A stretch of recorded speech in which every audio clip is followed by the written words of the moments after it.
రామ్ చరణ్ తేజ హీరోగా నటిస్తున్న రచ్చ సినిమా ముహూర్తం రామానాయుడు సినీ స్టూడియోలో జరిగింది. చిరంజీవితో పాటుగా అనేక మంది ప్రముఖులు ఈ కార్యక్రమంలో పాల్గొన్నారు. ప్రస్తుతం హీరో రామ్ చరణ్ మాట్లాడుతున్నారు.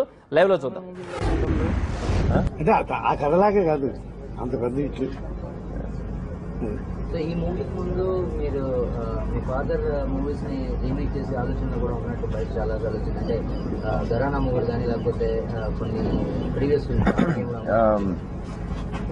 ఇలా వచ్చినాయి, జగదేవ్ వీరుడు ఇవన్నీ వచ్చినాయి. బట్ నా పర్సనల్ అభిప్రాయం అన్ని కుదిరితే చేస్తానేమో. బట్ నా పర్సనల్ అభిప్రాయం కొన్ని సినిమాలు మనం రీమేక్ చేయకూడదు, వాటిలాగా వదిలేయాలి. దాన్ని అలాగే అందంగా చూసుకుంటూ అప్పుడప్పుడు మన డివిడీలో అలా ఉండాలి తప్ప మనం దాన్ని బయటికి తీసుకొచ్చి దాన్ని ఇంకా పెద్ద హిట్ చేద్దాం అనే తాపత్రయం అది రైట్ కాదేమో నాకు అనిపిస్తుంది. మరి బట్ ఎవరైనా కన్విన్స్ చేయగలిగితే నేను చేస్తాను, నాకేమీ పట్టింపు లేదు దాన్ని.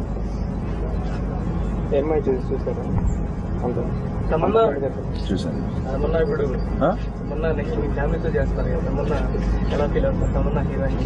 ఆల్రెడీ ప్రూవెన్ అని 100% లవ్ చూశారు, గజనాథ్ చూశారు. అమ్మాయి చాలా బాగా చేసింది, చాలా మంచి పేరు తెచ్చుకుంది. ఈ 2 సినిమాల్లో ఎప్పుడు లేని పేరు ఈ 2 సినిమాలతో బాగా తెచ్చుకుంది. సో అలాంటి తమని ఇప్పుడు మా సినిమాలో చేయడం నిజంగా మాకు కూడా అడ్వాంటేజ్. చిరంజీవి గారికి కామెడీకి పెట్టింది సార్. సో ఆ దిశగా మీరు ఏమైనా ప్రయత్నాలు చేస్తున్నారు? డెఫినెట్ గా ఈ సినిమాలో అదే ప్రయత్నం ఉన్నాయి.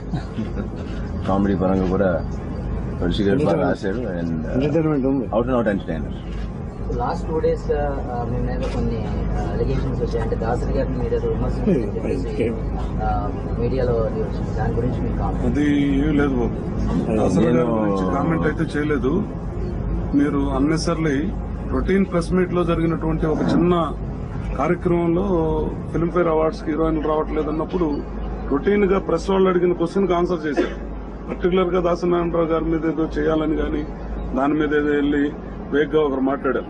వేగ్ గా మాట్లాడేవాళ్ళు చాలా మాట్లాడుతుంటారు లైవ్ లో కూర్చొని మాట్లాడేవాళ్ళు పని పట్టలేదు, ఖాళీగా ఉన్నారు.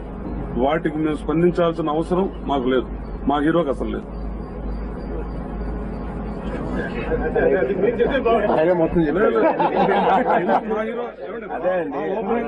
మా ఓపెనింగ్ లో మా హీరో మాట్లాడకూడదు.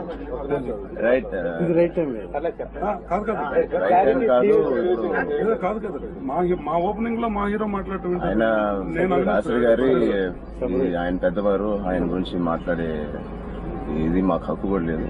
అండ్ ఇంకెవరైనా ఏదైనా మాట్లాడుతుంటే నాకు తెలియదు, నేను ఇంకా చూడలేదు టీవీ ఛానల్స్. ఇప్పుడు శివ అనే మా ఫోటోగ్రాఫర్ వచ్చి చెప్తే కానీ నాకు తెలియలేదు. అండ్ చీప్ పబ్లిసిటీ కోసం ఎవరైనా ఇలా మైక్ పట్టుకుని మాట్లాడుతూ దాని గురించి కూడా మనం ఇప్పుడు ఒక ప్రచారం పెట్టి చేయడం రైట్ కాదు. ఇంకేదైనా మంచి క్వశ్చన్స్ ఉంటే అడగండి. Okay, thank you sir.